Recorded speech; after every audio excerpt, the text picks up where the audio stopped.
Hello বন্ধুরা, সবাই কেমন আছো? আশা করি সবাই ভালো আছো। আমিও অনেক ভালো আছি।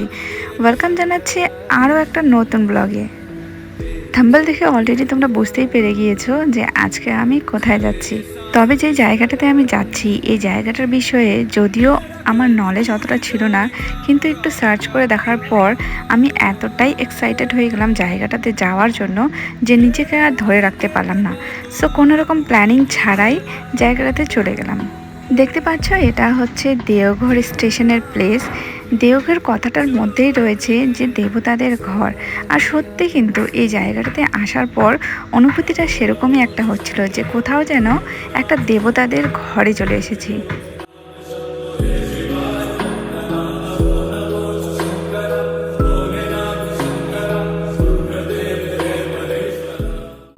স্টেশনটার বাইরেরটা তোমরা দেখতে পাচ্ছ, ভোলানাথের ছবি দেওয়া হয়েছে এবং স্টেশনটা এত সুন্দর করে সাজানো হয়েছে। আর এই স্টেশনটার নামও কিন্তু দেওঘর, যার কারণে স্টেশনটা এত সুন্দরভাবে সাজানো হয়েছিল। হর হর মহাদেব এই জায়গার বিষয়ে যখন আমি জানতে পারলাম, আমি আরও এক্সাইটেড হয়ে গিয়েছিলাম এখানে আসার জন্য। তবে এই মন্দিরের কাহিনীটা কিন্তু খুবই সুন্দর, খুবই অপূর্ব। তো আমি যতটুকু এই মন্দিরের বিষয়ে জানতে পেরেছি সেটাই আজকে তোমাদের সঙ্গে এই ভিডিওর মাধ্যমে শেয়ার করব। যতটা পারবো, যেভাবে পারবো তোমাদের সঙ্গে শেয়ার করার চেষ্টা করব। ভারতের বিভিন্ন অংশে ছড়িয়ে থাকা 12টি জ্যোতির্লিঙ্গের মধ্যে একটি অন্যতম জ্যোতির্লিঙ্গ হলো এই দেওঘরের বৈদ্যনাথ ধাম, এবং তার সঙ্গেই পুরাণে উল্লেখযোগ্য আছে 51তম সতীপীঠের মধ্যে একটি সতীপীঠ হলো এই বৈদ্যনাথ ধাম। মানে এই দেওঘরের বৈদ্যনাথ ধামে দুটি শক্তির মিলন রয়েছে, বাবা ভোলানাথ এবং মাতা সতীর। এবার জানবো এই মন্দিরটি কিভাবে স্থাপন করা হয়েছিল।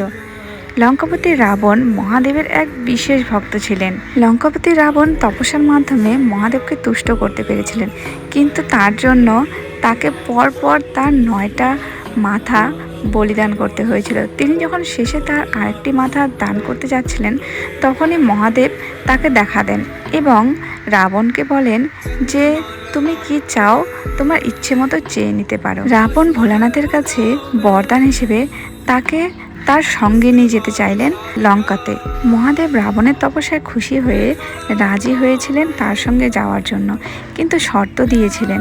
শর্ত ছিল মহাদেবের শিবলিঙ্গটি যাতে মাটিতে না রাখা হয়। যদি সেটা মাটিতে রাখে তাহলে তিনি কখনোই সেটা নিয়ে যেতে পারবেন না এবং সেই শিবলিঙ্গটি সেখানেই স্থাপন হয়ে যাবে। এরপরে দেবতারা ভয় পেয়ে বিষ্ণুদেবের আশ্রয় নেন এবং বিষ্ণুদেব ছলনার মাধ্যমে পবনদেবকে বলেন রাবণের পেটে যেতে, এবং পবনদেব রাবণের পেটে গিয়ে তাকে কামড় দিতে থাকে এবং এত পরিমাণে চাপ দেয় রাবণকে বাধ্য করে বাহ্যিক কাজে যাওয়ার জন্য। এমন সময় বিষ্ণুদেব ব্রাহ্মণ বেশে হাজির হয় রাবণের সামনে এবং রাবণ ব্রাহ্মণকে বিশ্বাস করে শিবলিঙ্গটি তার হাতে দেয় এবং তাকে অনুরোধ করে যাতে শিবলিঙ্গটি মাটিতে না রাখে। দেবতাদের ছলনা রাবণ বুঝতে পারেনি এবং সে কিছুক্ষণ পর এসে দেখে যে শিবলিঙ্গটি মাটিতে রয়েছে এবং সে বহু চেষ্টা করে শিবলিঙ্গটিকে নিয়ে যাওয়ার জন্য, কিন্তু সেখান থেকে সে শিবলিঙ্গটি সরাতে পারেনি।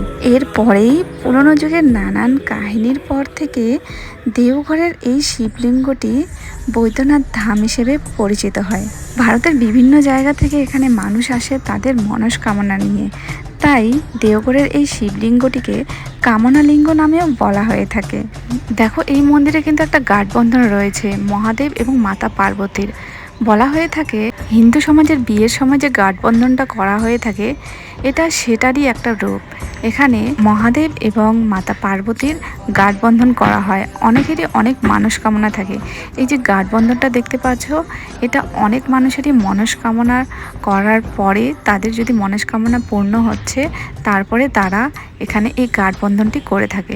এবং এই মন্দিরে কিন্তু আরও অনেক ধরনের নিয়ম রয়েছে মনস্কামনার জন্য। এখানে কিন্তু আরও 16টি মন্দির রয়েছে।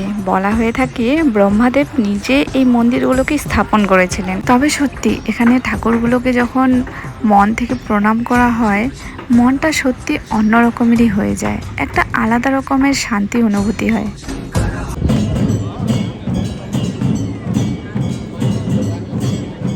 একটা টোটো ভাড়া করে নেবেন, যতজনই থাকুন না কেন টোটোতে ভাড়া লাগবে 800 টাকা। সমস্ত কিছু আপনাদের ঘুরিয়ে দেবে। দেওঘরে কিন্তু শুধুমাত্র বৈদ্যনাথ ধামই নয়, এখানে আরও অনেক জায়গা রয়েছে ঘুরে দেখার মতো। আর যতগুলো জায়গায় রয়েছে এই জায়গাগুলো কিন্তু পুরনো যুগের সত্য ঘটনা নিয়ে তৈরি করা জায়গা। এই জায়গাটাতে ভিতরে এত সুন্দর ছিল, ভিডিও করা অ্যালাউ ছিল না বলে তোমাদেরকে আমি শেয়ার করতে পারলাম না, কিন্তু খুবই সুন্দর ছিল। এবার চলে আসলাম নওলক্ষা মন্দিরে। এই মন্দিরটি অনেকদিন ধরে পুরনো অবস্থাতেই ছিল, তবে এখন কাজ চলছে, রং করা হচ্ছে এবং সুন্দর করে মন্দিরটিকে সাজানো হচ্ছে।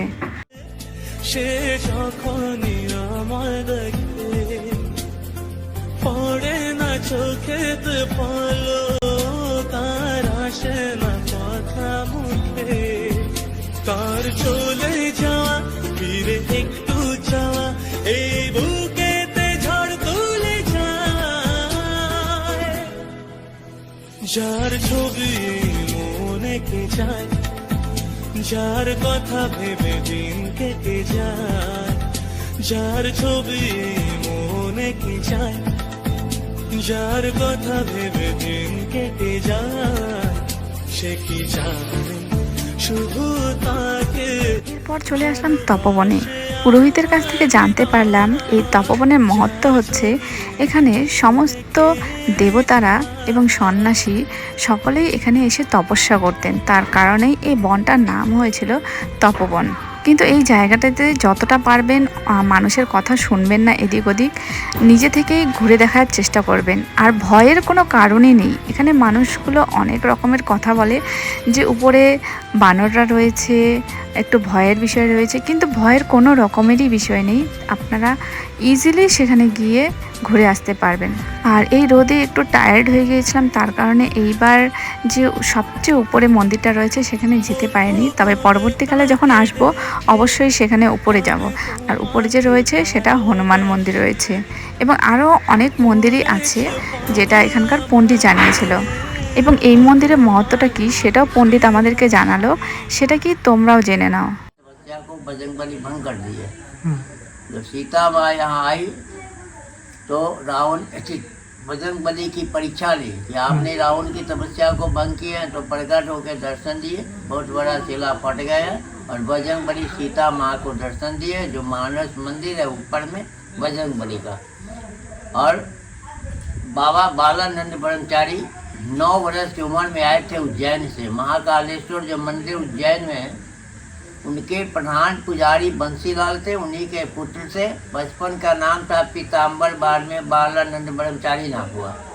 बाबा ये आसन को अपने हाथ से बनाए थे 1882 में। ये पंचमुंडी आसन है जहाँ बाबा तपस्या शुरू किए थे। जब लोगों का भीड़ आने लगा तो बाबा यहाँ से उठे और सीधे पहाड़ की अंतिम चोटी पर चले गए। ऊपर जाने के बाद एक गुफा मिला, यहाँ गुफा जाओ दर्शन।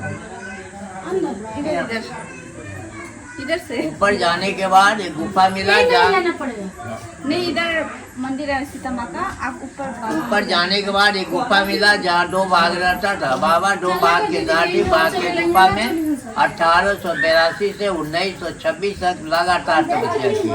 तो शंकर भगवान का साक्षात दर्शन हुआ है और भोलेनाथ का उल्टा चरण ऊपर की गुफा में है, जिसमें 17 गो चिन्ह अंकित है। शंख चक्र गदा त्रिशूल परशु मीन भाला झंडा, ये चरण दुनिया में कहीं ने भोलेनाथ का।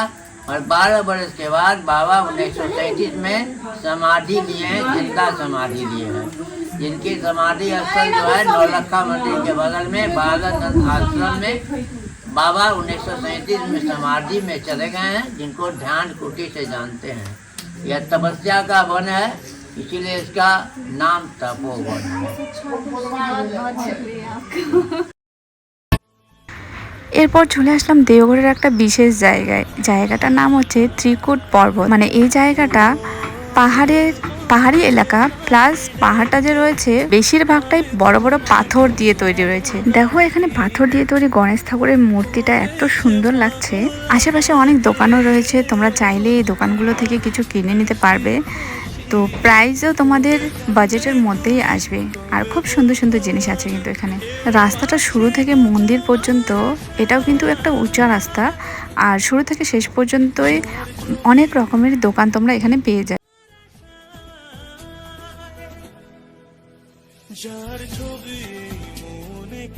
এখানে আসার পর না দেখো এত সুন্দর প্রকৃতির দৃশ্য, খুবই সুন্দর। আর এই ত্রিকুট মন্দিরের মহত্বটা যেটা জানতে পারলাম সেটা হলো ব্রহ্মা, বিষ্ণু এবং মহেশ্বরকে বোঝায়। কখনো যদি কেউ বাবাধাম আসছো, এই জায়গাগুলো কিন্তু অবশ্যই ঘুরে দেখবে। সত্যি বলছি, আলাদা রকমেরই আনন্দ উপভোগ করবে।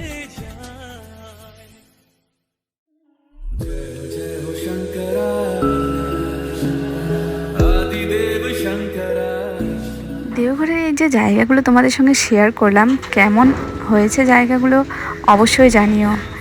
আজকের ভিডিওটা এত পর্যন্তই থাকলো। সবাই ভালো থেকো, সুস্থ থেকো, টাটা।